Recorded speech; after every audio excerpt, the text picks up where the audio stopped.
Hola a todos los estudiantes del libro Durantia. Vamos a estar contestando la pregunta ¿quién fue Moisés?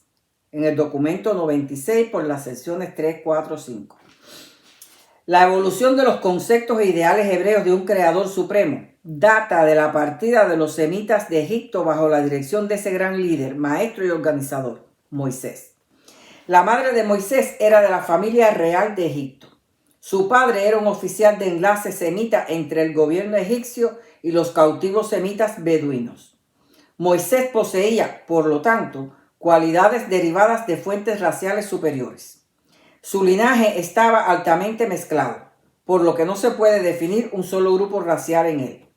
Debido a esta mezcla es que pudo demostrar tal versatilidad y una adaptabilidad fuera de lo común que le permitió manejar la diversificada comunidad nómada que finalmente se asoció con los semitas beduinos que huyeron de Egipto al desierto árabe bajo su liderazgo. A pesar de todos los atractivos del reino del Nilo, Moisés decidió unirse al pueblo de su padre y por mucho tiempo estuvo planificando meticulosamente la liberación final del pueblo de su padre. Estos cautivos no tenían una religión digna, ni un concepto auténtico de Dios ni esperanza en el mundo. Emprender tal reforma y elevación de un grupo de seres humanos abandonados, deprimidos, rechazados e ignorantes fue una labor encomiable de Moisés. Y pienso que altruísticamente o autoimpuesta o él recibió ese llamado, no explica esto aquí. Eso no fue fácil, pero estos esclavos llevaban posibilidades latentes de desarrollo en sus cepas hereditarias, dice el libro. Y había ya un grupo suficiente con capacidad de liderazgo que Moisés estuvo instruyendo en preparación para el día de la rebelión y la búsqueda de la libertad. Estos hombres habían sido colocados como supervisores nativos de su pueblo y habían recibido cierta instrucción debido a la influencia de Moisés con los gobernantes egipcios. Moisés había intercedido ante el faraón para que liberara a los esclavos semitas a cambio de que salieran pacíficamente del valle del Nilo al desierto árabe y firmaran un compromiso de nunca unirse a una alianza contra Egipto. El faraón al principio titubeó, pero después no lo aceptó porque sus hombres le revelaron que sí iban a rebelarse contra Egipto. Moisés entonces siguió instruyendo a su pueblo y esperando el momento preciso. Ese momento se dio cuando los ejércitos faraónicos estaban liberando dos batallas, una al sur con los libios y otra al norte con los griegos. Entonces Moisés condujo a los compatriotas cautivos en una espectacular huida nocturna. Todo había sido cuidadosamente planeado y hábilmente ejecutado. Tuvieron una intensa persecución, pero la vencieron. Y los fugitivos victoriosos se llevaron todo el botín, además de todo lo que ya habían recaudado para ese viaje. El libro no habla del nacimiento de Moisés en el río, ni de las plagas, ni habla del mar abierto, ni para confirmarlo ni para desmentirlo. Solo dice que muchas de las historias fueron modificadas por los hebreos cuando estaban cautivos en Babilonia. Sin embargo, el documento 8973, Jesús, o hablaban ahí algo, no me recuerdo bien quién era el que estaba hablando de esto, dijo que era una costumbre, de poner niños en barca a la deriva o abandonado en el bosque, y si sobrevivía era que los dioses habían intervenido, como ocurrió con las tradiciones de Moisés, entre otros. Entonces, y menciona otros personajes que fueron puestos en esta forma de abandono para comprobar si era de Dios que estuvieran.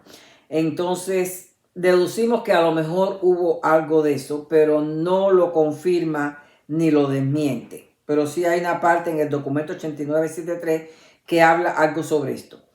Moisés había oído de las enseñanzas de Melquisedec tanto de su padre como de su madre. Esa creencia religiosa de ambos fue lo que los unió a ellos dos. El suegro de Moisés era un adorador ceneo del Elión, que predicó Melquisedec. Pero sus padres creían en el Shaddai. Moisés fue educado como chadaísta, pero por la influencia del suegro se volvió un elionista. Y ya en su campamento, alrededor del monte Sinaí, después de la huida de Egipto, había formulado un concepto nuevo y ampliado de la deidad. Una ampliación del concepto antiguo del Dios tribal Yahvé. Moisés conocía a estos ex cautivos, sabía que no entenderían el concepto de Elión. Y estos hombres al menos ya tenían un residuo antiguo de las creencias en Yahvé. Mantuvo en todo tiempo entonces que Yahvé estaba por encima de todos esos otros dioses de la naturaleza que ellos adoraban. Aunque Moisés sentía la incomodidad de tener que enseñarles la idea de un Dios único a través de este Dios Yahvé. El hecho de ser Yahvé el Dios de los hebreos explica entonces el por qué se quedaron tanto tiempo alrededor de esta montaña donde supuestamente reside el espíritu de Yahvé. Y porque allí recibieron los 10 mandamientos que Moisés promulgó en el nombre de Yahvé, el Dios de Horeb. Durante esta prolongada estadía, se perfeccionaron los ceremoniales religiosos de esta adoración hebrea de la evolución reciente. Durante la tercera semana de estadía alrededor de esta montaña volcánica del Sinaí, hubo una erupción violenta. El monte de Yahvé estuvo consumido por el fuego y el humo. Subía como el humo de un horno y todo el monte se estremecía. No es sorprendente que Moisés pudiera convencerlos de que Dios era poderoso, terrible, fuego devorador, temible y todopoderoso. Y la ceremonia y el humo y todo eso, todo se celebraba allí, y allí el volcán estaba todo el tiempo humeando. Y ese volcán y ese lugar, pues ese era el espíritu de Yahvé. Moisés conocía los 7 mandamientos promulgados por Melquisedec. No servirás a ningún Dios sino al Creador Altísimo del cielo y la tierra. No dudarás que la fe es el único requisito para la salvación eterna. No darás falso testimonio, no matarás, no robarás, no cometerás adulterio y no mostrarás falta de respeto a tus padres y ancianos. Estos fueron los 7 mandamientos de Melquisedec, los que se le dio a Abraham y a su descendencia. ¿Okay? Pero Moisés los convirtió en 10 y los promulgó entre truenos y relámpagos en el Sinaí. Documento 142, 3, 21. Luego Jesús lo convirtió en uno solo. Ya todos lo sabemos. Amarás a Dios sobre todas las cosas y al prójimo como a ti mismo. Moisés estaba construyendo una nueva nación y por eso proclamó que Yahvé era el Señor Dios de Israel, que había escogido a los hebreos como su pueblo elegido. Y sabiamente nacionalizó sus enseñanzas religiosas, diciéndoles que Yahvé era un amo severo, un Dios celoso. Pero también les dijo que era el Dios de los espíritus de toda carne cuando dijo: el eterno Dios es tu refugio y acá abajo los brazos eternos. Esto está en Deuteronomio 33, 27. Les enseñó que Yahvé es un Dios que mantiene sus pactos y que no los dejará ni los destruirá, que no se olvidará del pacto que les juró a sus padres y que el Señor los ama. Es decir, era duro por un lado, pero suavizaba por el otro. Moisés hizo un esfuerzo heroico por elevar a Yahvé a la dignidad de una deidad suprema, cuando lo presentó diciendo: Dios de la verdad y ninguna iniquidad hay en él, es justo y recto en todas sus maneras. Bajo la enseñanza de Moisés, este Dios tribal de la naturaleza, Yahvé, se volvió el Señor Dios de Israel, quien lo siguió al desierto y aún al exilio, donde finalmente fue concebido como el Dios de todos los pueblos. El cautiverio posterior que esclavizó a los judíos en Babilonia finalmente liberó el concepto evolutivo de Yahvé para que asumiera el papel monoteísta del Dios de todas las naciones a través de sus sucesivos líderes espirituales, es decir, los profetas, los últimos profetas, hasta el elevado nivel de desarrollo ilustrado en las doctrinas de la deidad de los 2 Isaías. Dice los 2 Isaías porque eran 2 profetas que se llamaban Isaías, pero se confundieron y lo unieron todos juntos en un solo libro, que proclamaron ese magnífico concepto del Padre Creador, amante y misericordioso, donde los 10 mandamientos negativos fueron cambiados en la gran ley positiva del amor, con la exhortación de amar a Dios en forma suprema y al prójimo como a vosotros mismos. Documento 142, 322. Sin las enseñanzas de Maquiventa Melquisedec a Abraham y sus contemporáneos, los hebreos hubieran salido de Egipto con una oscuridad sin esperanza. Moisés era una combinación de líder militar, organizador social y maestro religioso. Fue el maestro y líder más importante entre los tiempos de Melquisedec y los tiempos de Jesús de Nazaret. Moisés y su suegro Yetro reunieron todos los residuos de las tradiciones de los días de Melquisedec. Y estas enseñanzas, unidas a las instrucciones de los egipcios, guiaron a Moisés a la creación de una religión perfeccionada y un mejor ritual para los israelitas. Moisés creía en la providencia divina, el concepto egipcio sobre el control sobrenatural del Nilo y los demás elementos de la naturaleza.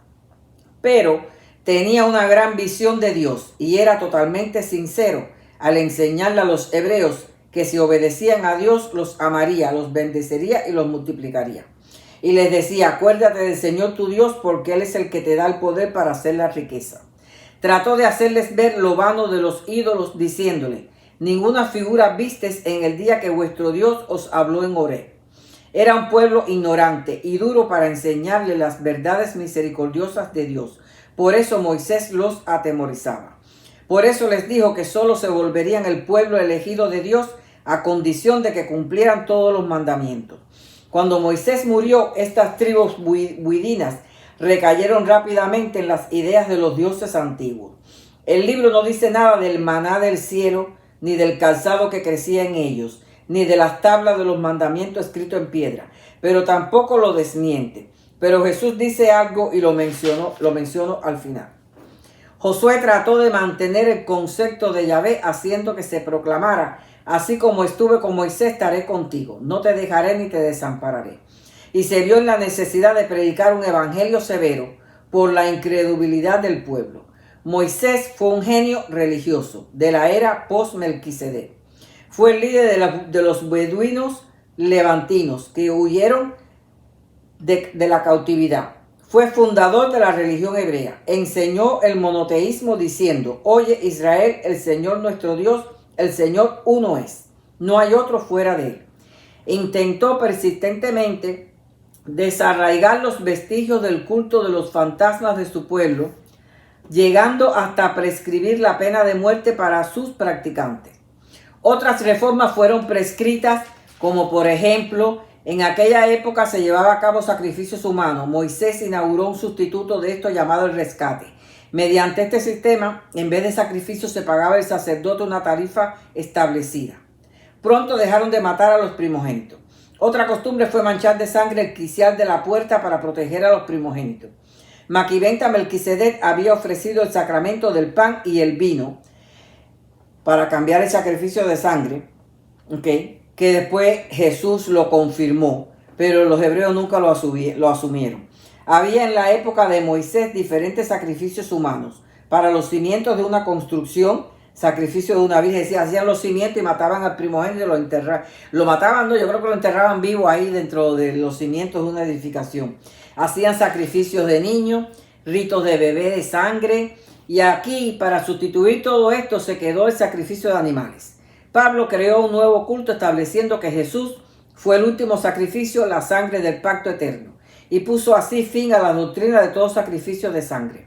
Pablo dijo, Cristo fue el último sacrificio humano y el que colmó la medida, el juez divino ya está plena y eternamente satisfecho. Pero esta declaración no es real, no fue así, el libro lo dice y es lógico que no fue así. Pero al menos eliminó el sacrificio de sangre para siempre, aunque esto haya quedado como un símbolo del cual muchos han hecho dependencia para la salvación de su alma. El monoteísmo de Moisés fue adulterado por sus sucesores, pero en tiempos más recientes volvieron a sus enseñanzas. La grandeza de Moisés yace en su sabiduría y sagacidad, al igual que la de Pablo. Acerca del maná del cielo mientras Moisés estuvo en el desierto, Jesús dijo, estando hablando en la sinagoga y señalando a una vasija que era decorativa y símbolo del maná. Esto está en el documento 153, 2.8. Jesús dijo, habéis creído que vuestros antepasados en el desierto comieron maná, el pan del cielo. Pero yo os digo que ese era el pan de la tierra. Es decir, Moisés se preparó para ese viaje y ellos tenían la forma. No, quiere decir que quizás ocurrieron milagros, pero ya deja implícito en otras partes del libro que los hebreos en el tiempo del cautiverio en Babilonia modificaron, exageraron las cosas para hacer ver que ellos eran un pueblo elegido. Aunque Moisés no dio a vuestros antepasados el pan del cielo, siguió diciendo Jesús, mi Padre ahora está pronto para daros el verdadero pan de vida. Y cuando ustedes me digáis, danos ese pan viviente, yo os contestaré, yo soy el pan de la vida. El que viene a mí no pasará hambre. El que cree en mí jamás tendrá sed. Entonces un miembro del Sanedrín dijo, debo comprender entonces que el maná que Moisés diera a nuestros antepasados no lo era. Y Jesús le respondió al fariseo, comprendiste bien. El fariseo le dijo, pero si sabemos quién eres, el hijo de José y María. Y aquí viene la parte que ellos perdieron de vista, las enseñanzas de Melquisedec al alterar la historia. Jesús le dijo, es cierto, yo soy todo esto que tú dices, pero aún más. Y era que Melquisedec había enseñado que el Hijo de Dios vendría como hijo de mujer en la carne. Y ellos borraron todo eso de la historia. Y los judíos, con tanta exaltación de las Escrituras, hablaron de un Mesías en los cielos con poder y gloria que ocuparía el trono de David. Y muchos de las generaciones subsiguientes lo esperaban de esa forma porque así fueron educados. Moisés fue un gran líder y organizó y fundó la religión de los hebreos. Pero Jesús se basó en las enseñanzas de Melquisedec y los últimos profetas. Igualmente, si vuelve de nuevo, destacará lo bueno del cristianismo, la religión fundada por Pablo, pero se basará en lo que él enseñó hace 2000 años y esta quinta revelación. Así como obvió las enseñanzas de Moisés, obviará las de Pablo. ¿Por qué? Porque aunque fueron encomiables líderes, no representan en su totalidad el plan divino del Padre Universal. Y eso es lo que confunde a los hombres hoy día. No hay necesidad de estar tan confundidos y dudosos a estas alturas de los años que lleva evolucionando este planeta. La diferencia está en que la religión hebrea, creada por Moisés, terminó con Yahvé, el Dios de Israel, el espíritu del Sinaí, un Dios celoso, fuego devorador, temible, que provocó muchas guerras y mandó a matar hombres, mujeres y niños, una religión que sacrificaba animales y ritualizaba con sangre. La religión cristiana, creada por Pablo, fue la de un Dios Hijo muerto y resucitado como último sacrificio por nuestros pecados. Creen que la justicia de Dios es muerte y que su misericordia es en Cristo, quien representa la justicia cumplida de Dios. Un Dios Hijo, Cristo, que permite guerras y desgracias porque somos pecadores y no nos arrepentimos, porque no vamos a la iglesia y cumplimos con sus dogmas y tradiciones. La otra religión, la de Jesús, la que fundó hace 2000 años, presenta al Padre Universal, el Padre amante de todos sus hijos, que solo pide que crean en Él y en su plan eterno. Voy a hacer un video acerca de cuál es el plan. Que nos afiliemos a la hermandad divina y que juntos por la fe busquemos conocerlo mejor y crecer en la hermandad de los hombres y ser hijos dignos. Que lo amemos y que con ese mismo amor paterno que Él derrama sobre nosotros, amemos también altruísticamente a todos los hombres sin buscar beneficios egoístas. El trabajo de un hijo creador es conducirnos al Padre, lo que hizo Jesús. Pero hay que hacer algo, nacer de nuevo, ser de Dios. Y hay que ser alguien, uno con Dios y trascender. Tenemos 2000 años de atraso por no seguir las enseñanzas de Jesús. Hasta aquí este video, los espero en el próximo.